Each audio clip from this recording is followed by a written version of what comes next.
आज हम बात करते हैं मुख्यमंत्री नायब सिंह सैनी द्वारा महम से लेकर रोहतक तक लड़कियों के लिए 20 बसों का चलाए जाने की योजना के बारे में। जी हाँ, मुख्यमंत्री नायब सिंह सैनी ने विशेष आदेश पारित करते हुए कहा है कि महम में से रोहतक तक जो कॉलेज की छात्राएं हैं, स्कूलों की छात्राएं हैं या किसी अन्य इंस्टीट्यूट में जाने वाली छात्राएं हैं, वो पिछले काफी समय से परिवहन व्यवस्था से परेशान थी। परेशान क्यों थी, उसका पहले हम आपको एक बार जिक्र करना चाहेंगे। आपके लिए उल्लेखनीय है कि समाज सेवी और पूर्व विधायक बलराज कुंडू के द्वारा महम क्षेत्र में करीब 22 से 24 बसें जो है वो चलाई जा रही थी। निःशुल्क उनमें जो है स्कूली छात्राएं, कॉलेज की छात्राएं या अन्य इंस्टीट्यूट में आने वाली छात्राएं जो है उसका फायदा ले रही थी। लेकिन चुनाव हारने के बाद जैसा कि बलराज कुंडू ने कहा कि समाज का उनके ऊपर दबाव था कि वो बसों को हटा लें, और उसके बाद उन्होंने जो बसें लगाई गई थी उनको वापस ले लिया था। इसके बाद अनेक सोशल मीडिया व अखबारों के माध्यम से जो जिस तरह के जितने भी मीडिया साधन हैं उनमें एक बात निकल के आई कि जब से बलराज कुंडू द्वारा बसें हटाई गई, महम क्षेत्र के जो महिलाएं थी, लड़कियां थी, उनको विशेष परेशानी का सामना करना पड़ रहा था। ये जो चीज है ये मुख्यमंत्री नायब सिंह सैनी के संज्ञान में गई, तो उन्होंने बसों की व्यवस्था करने का आज फैसला लिया है और उन्होंने निर्देश जारी किए हैं कि 20 बसें जो है वो महम क्षेत्र में लगाई जाएं। इनमें उन्होंने एक आदेश और साथ साथ दिया है कि इन बसों में जो हरियाणा रोडवेज के पास होंगे वो सभी मान्य होंगे, और इन 20 बसों के माध्यम से इस क्षेत्र में सुविधाएं जो है वो यातायात की दी जा सकेंगी। लेकिन आज जो नायब सिंह सैनी द्वारा मुख्यमंत्री द्वारा एक फैसला लिया गया है, ये फैसला अकेले महम तक सीमित रखा जाए, ये एक कहीं ना कहीं जो है वो एक मैं कम तरह आंकता हूँ। उसका मुख्य कारण क्या है कि प्रदेश के ऐसे अनेक जिले हैं और अनेक ऐसे गांव हैं या कस्बे हैं जिनका मुख्य शहरों और मुख्य कस्बों तक जो है वो जाने के लिए परिवहन की व्यवस्था नहीं है।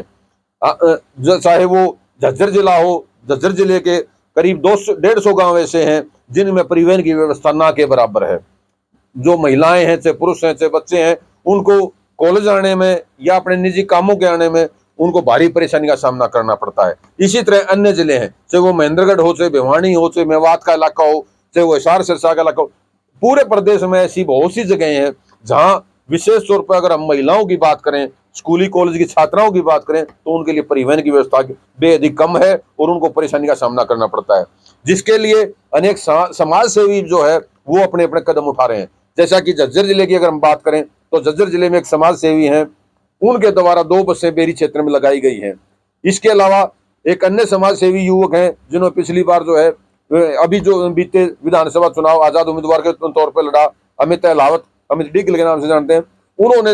ऐसी जो गरीब कन्याएं हैं जो अप्रोच रोड से स्कूलों में आती थी, जिनके पास परिवहन की व्यवस्था नहीं थी, उनको साइकिलें वितरित की हैं। इसके अलावा अनेक क्षेत्रों में ऐसे समाज सेवी, चाहे वो राजनीतिज्ञ हैं, उनके द्वारा जो है इस तरह की जो चीजें की जा रही हैं, उसका मुख्य कारण क्या है? मुख्य कारण यही है कि सरकार द्वारा उनको उतनी सुविधाएं उपलब्ध नहीं हो पा रही। इसलिए सरकार को एक मुहिम नहीं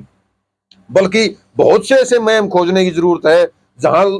स्कूली छात्राओं को, कॉलेज की छात्राओं को या अन्य इंस्टीट्यूट में जाने वाली महिलाओं को विशेष परेशानी का सामना करना पड़ रहा है। तो लेकिन मुहिम एक मील का पत्थर है कि सरकार ने जो ये योजना ली है और एक ये घोषणा की है कि 20 बसें वहां चलाई जाए। ये मुहिम जो है वो प्रत्येक जिले में अगर इस तरह के मुहिम खोज कर अगर सरकार जो है वो रोडवेज की बसें चाहे वो बढ़ाए या रूट परमिट जारी करते हुए इस तरह की जो सेवाएं हैं वो दे। रूट परमिट में एक प्रावधान ये किया जा सकता है कि जो बसेस का जो किराया है वो माफ करते हुए जो स्टाफ और बसेस जो है वो फ्री या सरकार के खर्चे पर वो उन कस्बों में या उन बड़े गांवों में लगाएं जहां से ये लड़कियों को, महिलाओं को आने में समस्या है। ये योजना जब एक सामाजिक व्यक्ति कर सकता है तो सरकार क्यों नहीं कर सकती है? और सरकार कर सकती है, इसका उदाहरण नायब सिंह सैनी सरकार ने महम से रोहतक के लिए 20 बसें शुरू करके दिखा दिया है। तो लेकिन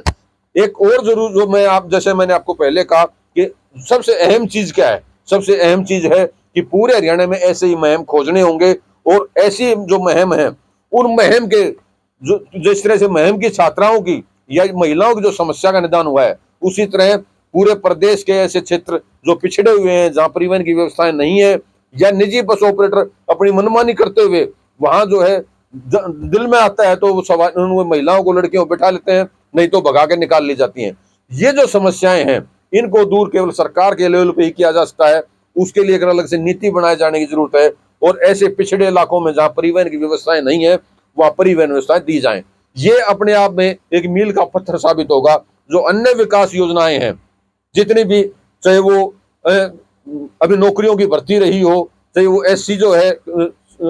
जो जातियां हैं उनके आरक्षण का वर्गीकरण रहा हो, चाहे बीमारियों के जो है कैशलेस की सुविधा का या डायलिसिस का फ्री का काम रहा हो, ये जो जनहितैषी कार्य हैं उनमें इनसे भी ऊपर जो है ये परिवहन की व्यवस्था का जो कार्य अगर सरकार करती है तो एक काबिल तारीफ रहेगा। और इसका कहीं ना कहीं आने वाले समय में सरकार को ये बेनिफिट जरूर मिलेगा, चाहे वो वोट के रूप में मिले, चाहे वो जन समर्थन के रूप में मिले, चाहे वो लोगों की जन भावनाओं के रूप में मिले, वो आने वाले समय में जरूर होगा, इसमें कोई दो राय नहीं है। फिलहाल सरकार की तरफ हम अपना जो एक मुद्दा है उसका ध्यान दिलाना चाह रहे हैं इस न्यूज के माध्यम से